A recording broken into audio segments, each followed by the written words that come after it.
जय सिया राम। क्या विष्णु सहस्त्रनाम से सब ठीक होगा, या रुद्राष्टक से सब ठीक होगा, या हनुमान चालीसा से ठीक होगा, या दुर्गा सप्तशती के अनुष्ठान से सब कुछ मंगल होगा, अनिष्ट दूर होगा, या भैरव आराधना से, या श्री हनुमान जी की आराधना से, जो जो भी शास्त्रों में फलश्रुतियाँ लिखी है, क्या वो रियलिटी में होगी? देखिए, एक बात समझिए, कर्म विपाक में जो प्रारब्ध है वो बहुत पावरफुल होता है। उसके लिए कहा भी गया है, भाग्यम फलति सर्वत्र न च विद्या न च पौरुषम। लेकिन जब हम ईश्वर से जुड़ते हैं, उस परम चेतना से हमारा संपर्क होता है, तो परिवर्तन अवश्य आता है। सपोज आपके सिर पे एक चट्टान गिरने के योग हों और आपने ठीक ठीक ईश्वर आराधन किया हो, तो उस चट्टान की जगह कंकर गिरेगा, गिरेगा जरूर।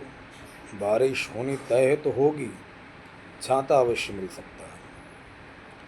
तो ये ऋषि मुनियों ने, हमारे मनीषियों ने कुछ चॉकलेट दिए, लॉलीपॉप दी है कि इस बहाने कम से कम इधर तो आए, चलो इस बहाने खुदा याद आया, कहावतें।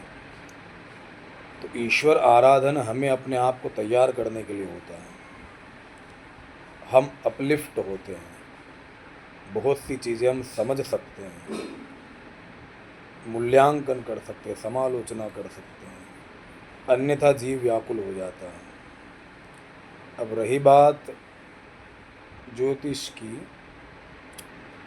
तो जिस वराह मिहिर की पुस्तक हम पढ़ते हैं, जिनसे हम ज्योतिष सीखते, जिनकी पुस्तक पढ़ के, वो वराह मिहिर जिसके शासन में महामंत्री था, राजा विक्रमादित्य, जब समय ठीक नहीं आया तो विक्रमादित्य को भी भीख मांगना पड़े। लोग जिस भगवान कृष्ण के सामने अपने दुखड़ा रोते और प्रार्थना करते कि रक्षा कीजिए, वो जिनके सतत साथ रहे पांडवों को जीवन भर दुख ही भोगना पड़ा।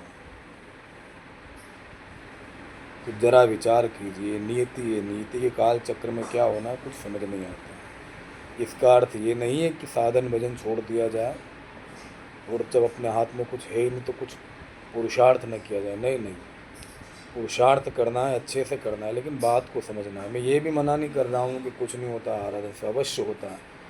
इसके अपोजिट अनेकों ऐसे उदाहरण हैं जहाँ भगवान ने रक्षा की है और करते हैं, अवश्य ही करते हैं। लेकिन प्रश्न वहाँ समर्पण का। भगवान साफ गीता में कह रहे हैं कि ये यथा माम प्रबंधन्ते तांस तथैव भजाम्यहम्। जो मुझे जिस भाव से, जिस ढंग से बचता है, मैं भी उसे वैसे ही बचता हूँ, अर्थात उसके मनोनुरूप करता हूँ। लेकिन प्रश्न एक ध्यान रखिएगा, एक बात मुद्दे की ये है कि वहाँ कुछ देने से कुछ नहीं मिलता, और सब देने से, सर्वस्व देने से वो कुछ मिल जाता है जो आप सोच भी नहीं सकते।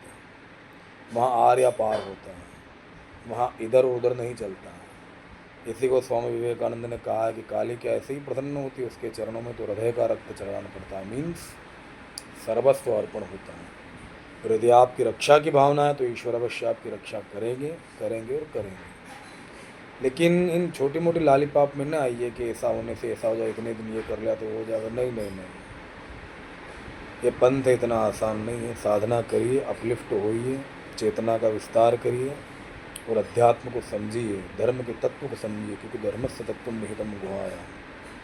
आजकल भरमार चलते हैं ना यूट्यूब पे कि ऐसा करने से ऐसा। नहीं नहीं होगा, लेकिन इससे आपकी पात्रता विकसित होगी। पात्रता विकसित होने पर आप वस्तु स्थिति को समझेंगे, तब आपको प्रसाद मिलेगा। प्रसाद सर्व दुखानाम हानिरस्योपजायते। तब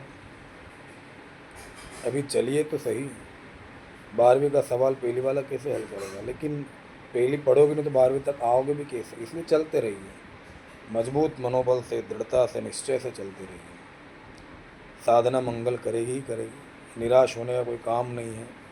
5000 साल का जीवन नहीं, अल्पश्च कालो बहुविघ्नता च, अनंत विघ्न है।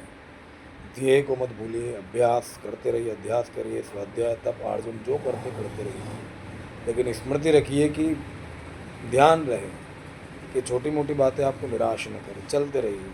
फिर कहूँगा भगवान रक्षा करते हैं और अवश्य करते हैं, वो कल्प वृक्ष है। उनका नाम ही कल्प वृक्ष है। ऐसे ही थोड़ी कल्प वृक्ष कह दिया। कल्प वृक्ष मीन्स जो चाहो मिलेगा, लेकिन पहले समर्पण की आवश्यकता है।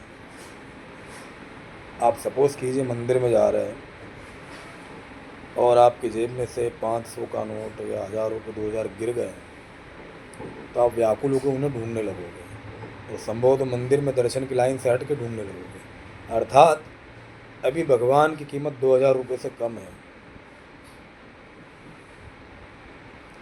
समझो कुछ? साधना करिए, पात्रता विकसित कीजिए। सामने वाला तो अमृत परोसने के लिए तैयार है, प्रकृति तैयार है, परमात्मा तैयार है, लेकिन आपके पात्र में थोड़ी गंदगी है। कैसे डालेगा? डाल भी देगा तो गंदगी ही होगी। स्वच्छ करिए, साधना करिए, तपश्चर्या करिए, समझिए, चलते रहिए, निराश होने का कोई काम नहीं।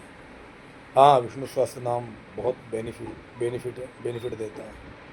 अरे सभी सहस्त्र नाम, शतनाम, जो भी अनुष्ठान आराधन है दुर्गा देवी की शक्ति के, पंचदेवों की उपासना के विविध सब मंगलकारी, सब रक्षा करते हैं, सब मनोवांछित वस्तुएं भी देते हैं, लेकिन संपूर्ण समर्पण की आवश्यकता होती है। ये इतना हल्का नहीं है।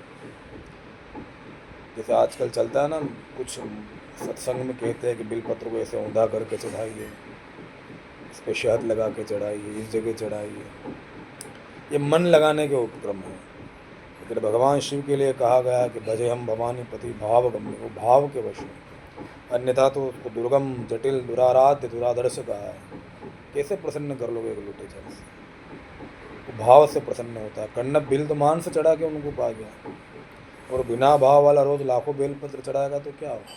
लेकिन ये चढ़ाना भी व्यर्थ नहीं जाएगा। एक समय आएगा जब वो अपलिफ्ट होगा, उसकी चेतना अपलिफ्ट होगी। कहने का मतलब है साधन करते रहिए, निराशा का कोई काम नहीं।